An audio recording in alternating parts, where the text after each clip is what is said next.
Welcome back student. Unit and डायमेन्शन्सच्या second पार्टमध्ये तुमचं सर्वांचं स्वागत आहे. याही पार्टमध्ये आपण युनिट अँड डायमेन्शन्स या चॅप्टरचे 10 महत्त्वाचे MCQs डिस्कस करणार आहोत. चला तर मग आपण सुरू करूयात. First question is light year is a unit of. Light इयरचं युनिट या ठिकाणी विचारलेलं आहे. And the option is time, mass, distance and energy. ठीक आहे. And the correct answer of this question is distance. That is C is the right option. या ठिकाणी लक्षात असू द्या, लाईट इयर असं म्हटलं तर आपल्याला असं वाटू शकतं की हे टाईमचं युनिट असू शकतं, but this is not the case. Light year is the nothing but the distance travel by light in 1 year. एका वर्षामध्ये लाईट जेवढं डिस्टन्स ट्रॅव्हल करते त्या डिस्टन्सला आपण म्हणतो light year. So the correct answer is C. Right. Next question आहे, the frequency of vibration F of a mass m suspended from a spring of spring constant K is given by a relation. Frequency, mass आणि spring constant यामध्ये relation दिलेलं आहे. F is equal to C M X K Y, where X and Y these are the power of m and k, and c is the dimensionless quantity. The value of x and y, x आणि y ज्या power आहेत m आणि k च्या, त्या पॉवरची value आपल्याला या ठिकाणी फाइंड आउट करायची आहे. ठीक आहे. तर आणि याचं करेक्ट आन्सर आहे D. D is the right option. तर याचं आन्सर कसं फाइंड आउट करायचं, याचं सोल्युशन आपण पाहू. इक्वेशन त्यांनी दिलेलं आहे, F is equal to C M X K Y, हे इक्वेशन दिलेलं आहे. ठीक आहे. आता या ठिकाणी एफ इज द फ्रिक्वेन्सी आणि फ्रिक्वेन्सीचं डायमेन्शन आहे T-1. M is the mass, मासचं डायमेन्शन आहे M1 आणि त्याचं पॉवर आहे एक्स, सो एम एक्स त्या ठिकाणी त्याचं डायमेन्शन होतील. ठीक आहे. के इज द स्प्रिंग कॉन्स्टंट, त्याचं डायमेन्शन आहे M1T-2 आणि पॉवर इज वाय. ठीक आहे. तर हे इक्वेशन तयार होईल.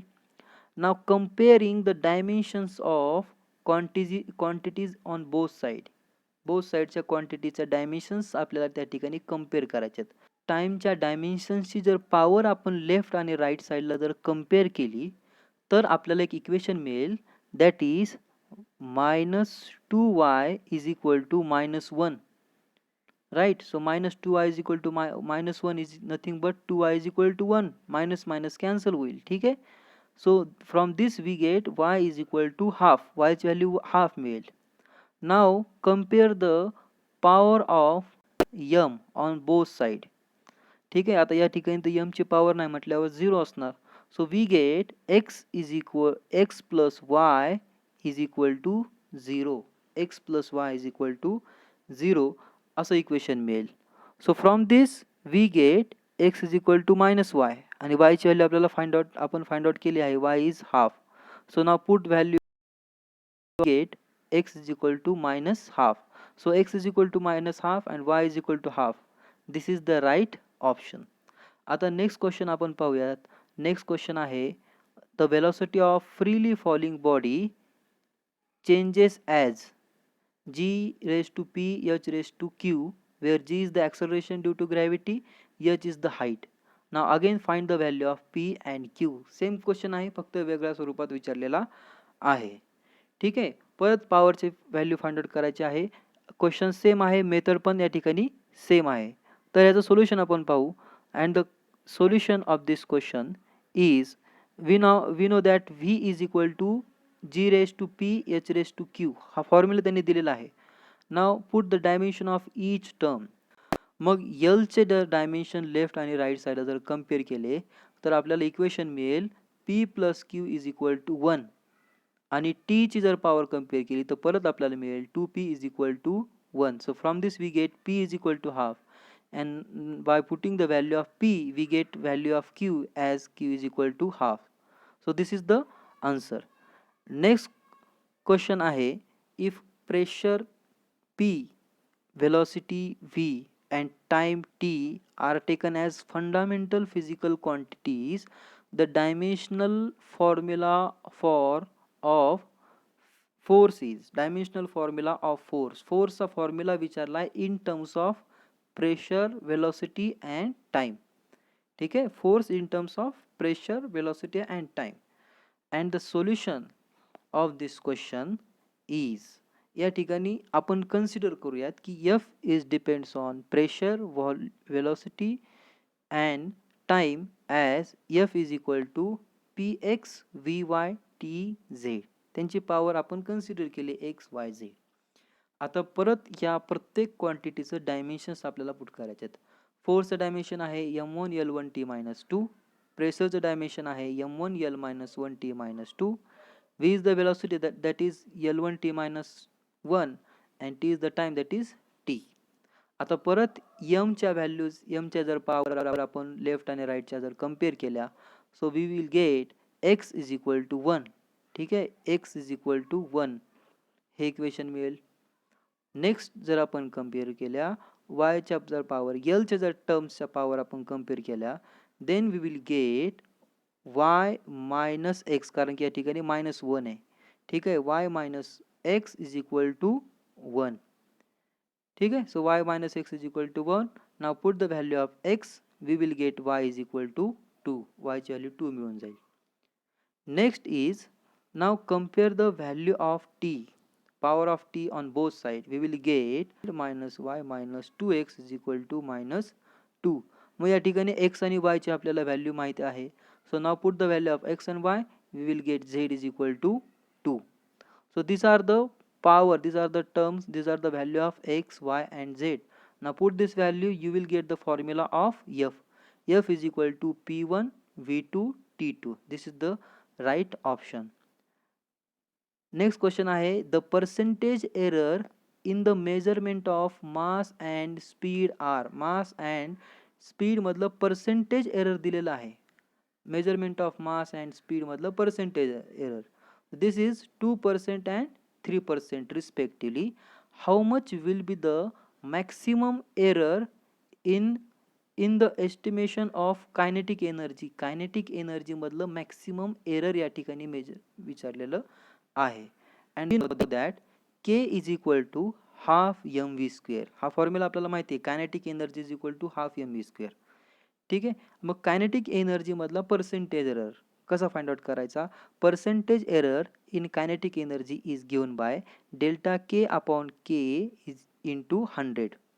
ठीक आहे, where delta k is nothing but the change in value of k upon k is the original value, change in value upon original value or true value we can say, into 100. ठीक है, then is equal to percentage error in mass, percentage error in mass that is change in value upon original value into 100 plus 2 times. ठीक है, plus 2 times percentage error in velocity. 2 times का घेतलं because the power of velocity is 2. velocity ची जी power असेल त्या पॉवरने आपल्याला त्या ठिकाणी त्या एररला मल्टिप्लाय करावं लागेल. So we will get percentage error in kinetic energy is equal to percentage error in mass plus 2 times percentage error in velocity. Now putting the value of each error, that is मासचा error आहे 2 into 3, then finally we get 8%. So this is the right option. 8% is the right option. Next अशाच पद्धतीचा question आहे, पण वेगळ्या फॉर्ममध्ये विचारलाय. पहा, द रेडियस ऑफ स्पेअरची रेडियस दिलेली आहे is 5.3 plus or minus 0.1 centimetre. The percentage error in its volume is, volume मधला पर्सेंटेज एरर विचारलेला आहे. सेम मेथड यूज करायची. याचं सोल्युशन पाहू आपण. So we know that v is equal to 4/3 pi R cube. right, v is equal to 4/3 pi r cube. This is the volume of sphere. Volume of sphere चा हा formula आहे. So now percentage error in volume, percentage error in volume is given by 3 into percentage error in r. 3 या ठिकाणी का घेतलं, कारण की r ची पॉवर आहे 3 and here 4/3 and pi हे तिन्ही टर्म्स कॉन्स्टंट आहेत. ठीक आहे, त्यामध्ये कसलाही एरर असू शकत नाही. r मध्ये फक्त एरर दिलेला आहे. So we can write a percentage error in volume is 3 into 0.1. सो आर म्हणजे या ठिकाणी जे 0.1 दिलं होतं, this is nothing but the delta R. Delta आरची व्हॅल्यू आहे 0.1 and R is the original value, that is true value. True value is 5.3. So this will become 3 into 0.1 divided by 5.3 into 100. So the correct answer is B. Next question आहे, the resistance R is equal to V upon I. रेजिस्टन्सचा formula दिला आहे, where V is 100 plus or minus 5 volts and I is equal to 10 plus or minus 0.2 ampere. Right.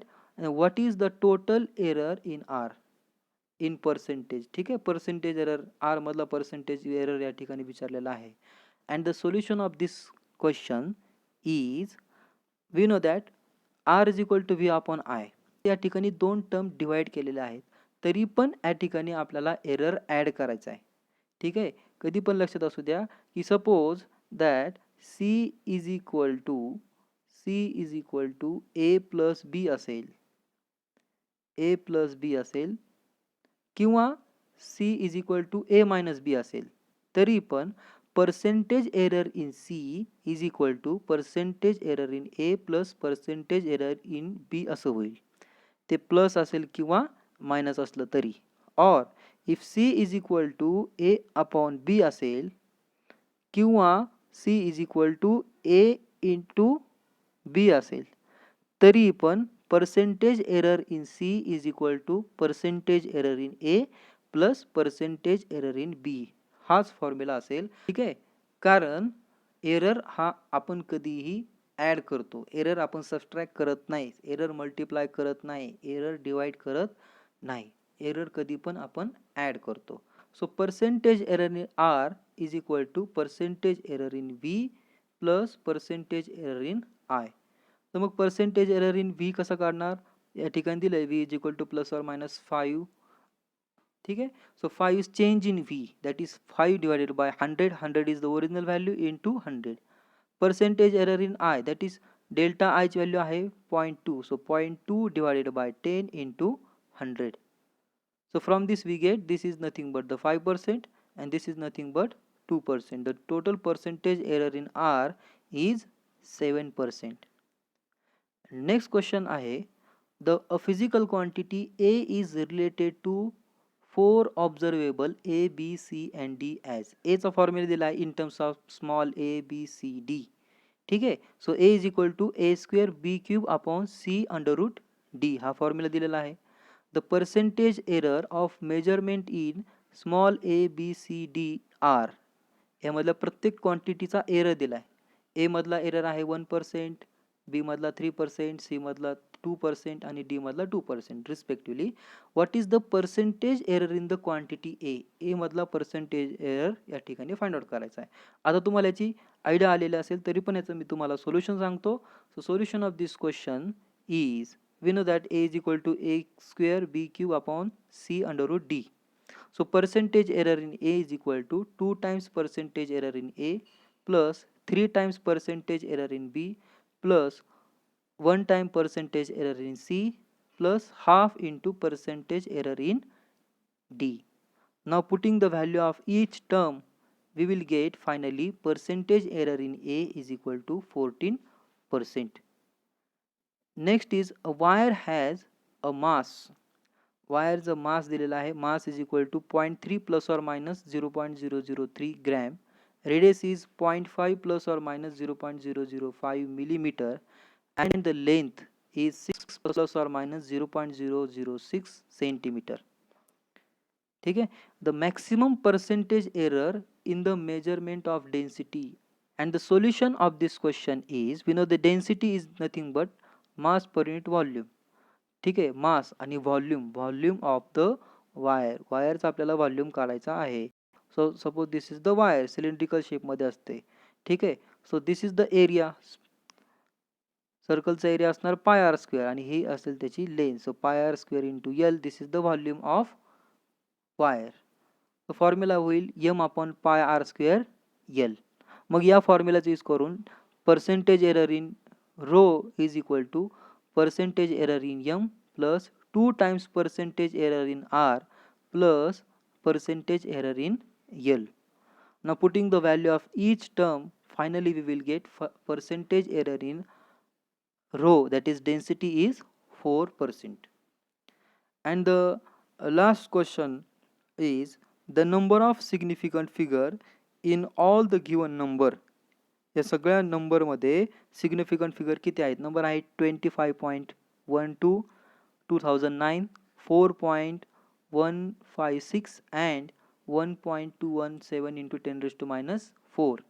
या चारहीमध्ये significant figure किती आहेत? And the correct answer of this question is D. D is the right option. या सगळ्या नंबर्समध्ये 4 significant figure आहेत. So these are the 10 important MCQs of unit and dimensions. Thanks for watching this video.